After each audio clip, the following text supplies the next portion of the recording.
Merci de nous rejoindre sur Radio J comme tous les matins et le mardi. Nous sommes en direct d'Israël avec Yom Tov Kalfon. Bonjour Yom Tov. Bonjour Ilana. Merci d'être avec nous ce matin. Alors ce matin, vous souhaitiez vous revenir Yom Tov sur la reprise de la guerre civile en Syrie et qui nous rappelle une fois de plus dans quelle région extrêmement instable se trouve ce petit État qu'on aime beaucoup, l'État d'Israël. Alors quelle implication justement pour l'État hébreu Yom Tov ? Premièrement, une implication dans le sens où ce sont les voisins que nous avons, c'est-à-dire que on l'oublie un peu parfois puisqu'Israël est un État démocratique, un État libre, très tourné vers l'Occident. On pourrait parfois s'y méprendre et penser qu'Israël se trouve coincé entre la Suisse et le Liechtenstein, mais en fait pas du tout. Et vous voyez bien que dès que le cessez-le-feu au Liban a été prononcé, les rebelles en Syrie en ont profité pour lancer une offensive qui avance plutôt bien. D'ailleurs, ils ont déjà repris Alep, la deuxième ville du pays, et ils avancent extrêmement bien. Juste, faut pas s'y méprendre au niveau d'Israël, que ce soit le régime d'Assad, qui est un régime sanguinaire, antisémite, sur l'axe d'Iran et du Hezbollah, ou les rebelles qui sont en réalité des anciens d'Al-Qaïda et de l'islamisme. Malheureusement, les deux choix sont mauvais pour Israël et nous n'avons pas d'amis dans ce conflit. Je pense que c'est clair de le dire, comme souvent au Moyen-Orient.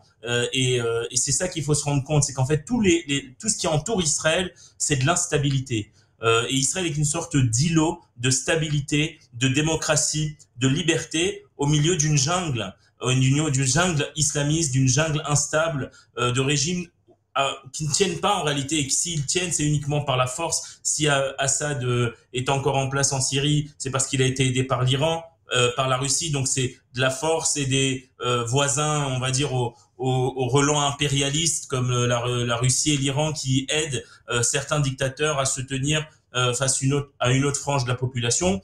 On se souvient aussi que le Liban aussi est un pays extrêmement instable.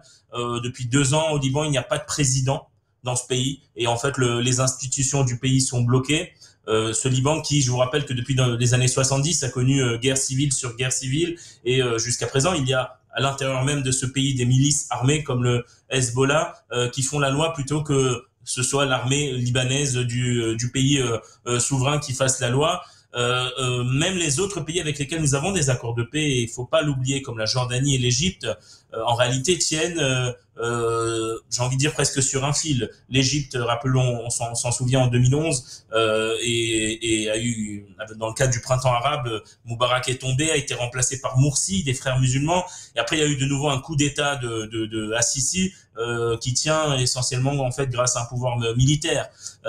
Et on sait très bien que tout ceci n'est pas forcément très stable. Et en Jordanie, il y a un régime hachémite qui est en fait minoritaire, plus que 70% de la population jordanienne est palestinienne. Et l'Iran, nous le savons, fait tout pour déstabiliser le régime du roi Abdallah. Donc ça, c'est la réalité israélienne, c'est la réalité de notre entourage. Et il faut en prendre compte lorsque on parle d'Israël ou d'accords internationaux ou d'accords de cessez-le-feu. Nous ne faisons pas du business ici avec des États stables comme en Europe ou aux États-Unis ou en Australie ou au Japon. Nous avons que des États instables autour de nous et tout peut se retourner contre nous à un moment ou à un autre. Et c'est le cas aussi avec les Palestiniens. Je tiens juste aussi à le rappeler. Oui. La communauté internationale a créé, Israël a accepté de créer une autorité palestinienne dans le cadre des accords d'Oslo qui a été renversée très vite par le Hamas. Là encore, ce qui se passe en Syrie se passe aussi à l'intérieur même des territoires palestiniens. En réalité, il n'y a aucun régime arabe qui entoure Israël qui est un régime stable. Alors rapidement, Yom Tov, en somme, vu que les pays arabes, comme vous le dites, qui entourent Israël sont si instables, quelles précautions doit prendre Jérusalem selon vous ? Des précautions qui disent que nous devons toujours avoir, compter que sur nous-mêmes en réalité, que sur notre présence militaire, que sur notre contrôle des cieux, que sur notre contrôle militaire.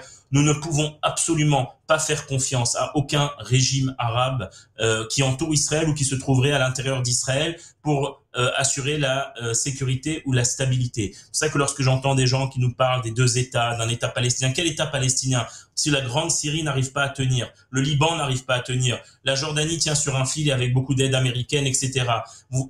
Qu'est-ce qu'on s'imagine ? Qu'un État palestinien arriverait à être stable, ne va pas tout de suite exploser en guerre civile entre le Hamas et le Fatah et des autres milices. C'est-à-dire c'est être complètement inconscient de la réalité du Moyen-Oriental lorsqu'on appelle à Israël à faire des accords internationaux ou à faire garantir sa sécurité par des morceaux de papier, excusez-moi du terme, qui sont signés sur une pelouse à la Maison-Blanche, à Oslo ou à Paris.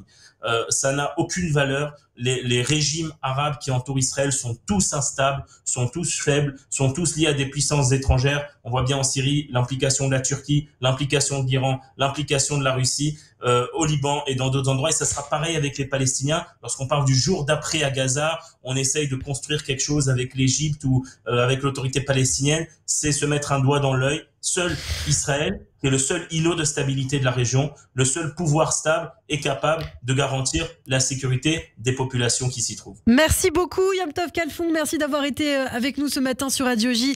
On vous retrouve avec grand plaisir toutes les semaines, je vous dis à la semaine prochaine.